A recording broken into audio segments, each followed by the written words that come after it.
All right, guys, coffee shop chat 29. Here we go. No BS. If you're 100% honest, do you struggle with self-doubt or imposter syndrome? Self-doubt, yes I do. And then you know what? I just get to work. Because what happens is when I have time available or I'm just doing dumb shit, what goes through my head is, you know what? Am I good enough? Can I do this? Can I accomplish this? Blah, blah, blah. When I get down to it and go at it, it doesn't affect me anymore. Keep working rather than just thinking about dumb stuff like, oh, what happens if this happens? What happens if Dylan doesn't show up today? What happens if he quits tomorrow? What happens? Deal with it right away. Figure it out. Deal with it. And just in case, Dylan, if you ever leave, I got backup now, man. This question's coming from Jeff. Thoughts on these two different approaches? I have seen both work. Which one will help you scale your business? You have the two sides, the contract and that. Just read like the methods. Both. In business, both. You can put that up there? Yeah, I would say both. It just depends on, you know, who's asking what question. They all fit, man. Yeah. That's the challenge right now. Being aware enough to know how to respond. Right, that's my dominant side, right? But the other one, covenant. But the other one, contract attitude. I can see some of that. I think someone just made up those terms for it, but yeah, I'm dominant on the right side. On the left side, yes, I agree with some of them. If you're late for a meeting, you're late, man. It's got nothing to do with me.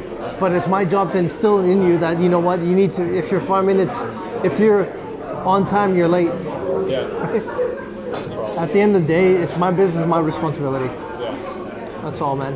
Question coming from Dylan. Let's say you're a college student currently on summer break for about 3 months. You had about $10,000 to $15,000 in available capital. What would you do to make some extra income over those 3 months? First of all, Dylan, you don't need money to make income. I'll just put that away in some type of savings account and deal with that.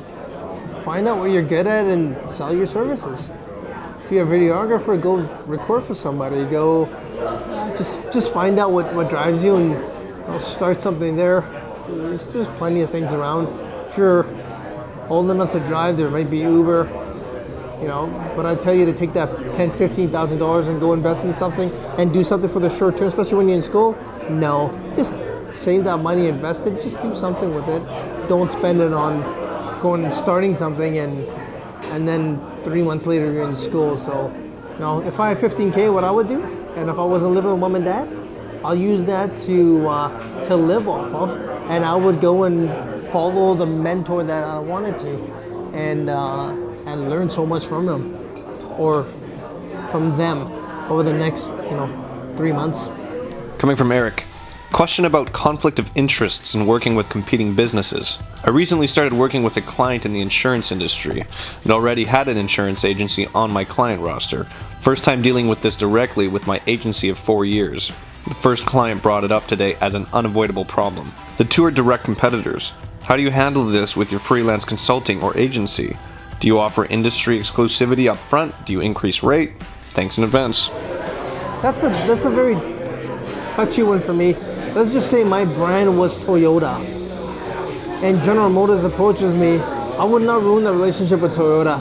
I will continue doing work for Toyota or whoever that is, because at the end of the day, your competitive advantage is what your client brings to the table.